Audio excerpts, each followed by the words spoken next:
எல்லாருக்கும் வணக்கம். நல்லா இருக்கீங்களா? 100 நாள் பிரம்ம முகூர்த்த பூஜை செஞ்சு முடித்தேங்க.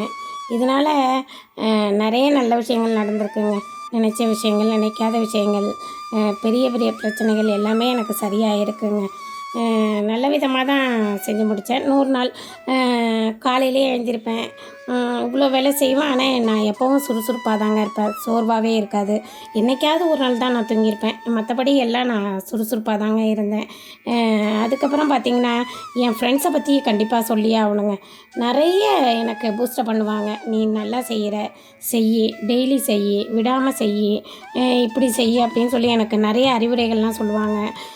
உண்மையிலேயே அவங்க கொடுத்த ஒரு ஊக்கம் இதெல்லாம் தான் நான் 100 நாள் நான் செஞ்சு முடித்தேங்க. அதுக்கப்புறம் செஞ்சு முடித்து 100 நாள் முடிச்சுட்டு உனக்கு இதெல்லாம் நடந்திருக்கு அப்படின்னு சொல்லி லிஸ்ட்டு போட்டே சொல்லுவாங்க. இதெல்லாம் நடந்துச்சு, நீ பூஜை கஷ்டப்பட்டு செஞ்சால் உனக்கு இவ்வளோ நல்ல விஷயங்கள் நடந்திருக்கு அப்படின்னு. அதுக்கப்புறம் தான் நானே நினச்சி பார்ப்பேன், இவ்வளோ நல்ல விஷயங்கள் நமக்கும் நடந்திருக்கு அப்படின்னு சொல்லி அதுக்கப்புறம் தாங்க நான் நினச்சி பார்ப்பேன். எனக்கு அதனால் எனக்கு நல்ல ஃப்ரெண்ட்ஸுங்கள், கடவுளோட கிருபையில் எனக்கு அவ்வளோ நல்ல ஃப்ரெண்ட்ஸுங்க.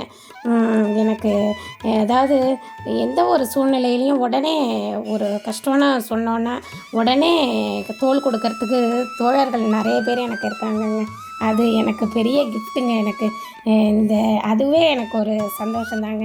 அதுக்கப்புறம் 100 நாள் பூஜை முடித்தேன். 100வது நாள் அப்பா அம்மா 2 பேருமே வந்தாங்க வீட்டுக்கு. அதுவே கடவுள் அப்பா அம்மா ரூபத்தில் வந்தாங்க அப்படின்னு எனக்கு ஒரு சந்தோஷந்தாங்க. இந்த பிரம்ம முகூர்த்த பூஜையை என்னால் விடவே முடியாதுங்க. அதாவது வெள்ளிக்கிழமைகள், முக்கியமான விசேஷ நாட்கள்லலாம் பிரம்ம முகூர்த்தம் செஞ்சு அந்த பூஜை வீடியோவை நான் போடலான்னு இருக்கேங்க. இன்னும் எந்த மாதிரியான வீடியோலாம் போடலாம் அப்படின்னு எனக்கு கமெண்ட்டில் சொல்லுங்கள். எனக்கும் ஒரு ஐடியா கிடைக்கும். அதுக்கப்புறம் பார்த்திங்கன்னா, அப்பா அம்மா வந்தாங்க. இந்த காலத்தில் நம்ம பெரும்பாலுமே அம்மா நமக்கு அப்பா இவ்வளோ நமக்கு செஞ்சாங்க, அந்த பிள்ளைக்கு அவ்வளோ செஞ்சாங்க அப்படின்னு சொல்லி நம்ம எடை போட்டு தாங்க பார்க்குறோம். எந்த இடத்துல தாங்க குறை நிறை இல்லாமல் இருக்குது? எல்லா இடத்துலையுமே இருக்குங்க. நம்ம அதெல்லாம் விட்டுறணுங்க. நம்மளால் முடிஞ்சதை நம்ம பெற்றவங்களுக்கு செய்யணும். நம்ம பெரும்பாலும் ஒரு 10 ரூபா பெற்றவங்களுக்கு செஞ்சோம் அப்படின்னா, கடவுள் அதை நமக்கு பல வகையில் அந்த 10க்கு 100 ரூபாயாக வரவு அதாவது நமக்கு வர்றதுக்கு வழியை காட்டுறாருங்க. அது நான் பல நேரத்தில் அந்த விஷயத்தை நான் அனுபவிச்சிருக்கேங்க. அதனால் நான் பெற்றவங்களுக்கு செய்கிறத ஒரு பாக்கியமாக நினச்சி தாங்க நான் செய்கிறேன். அதுக்கப்புறம் 100 நாள் பூஜை முடித்தோம். திடீர்னு ஃப்ரெண்ட்ஸு அப்புறம் அம்மா எல்லோரும் சேர்ந்து கோயிலுக்கெலாம் போனாங்க. சமயபுரம், ஸ்ரீரங்கம், அக்கரைப்பட்டி சாய்பாபா கோயில் இப்படி எல்லோரும் போனோம். போய் நல்ல விதமாக தரிசனம்லாம் பார்த்தோம்.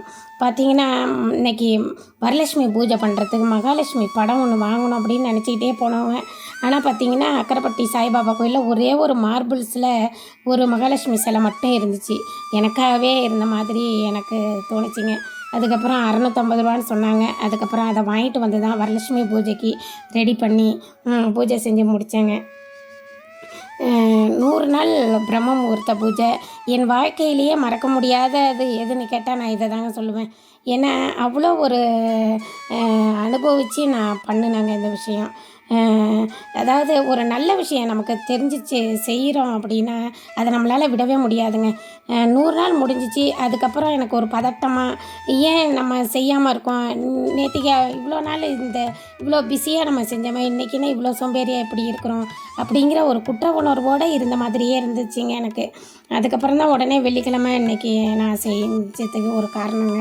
என்னால் விடவே முடியாதுங்க. அதாவது ஒரு நல்ல விஷயத்தை பழகிட்டோம்னா நம்ம அது பழக்கமாகவே ஆயிடுங்க.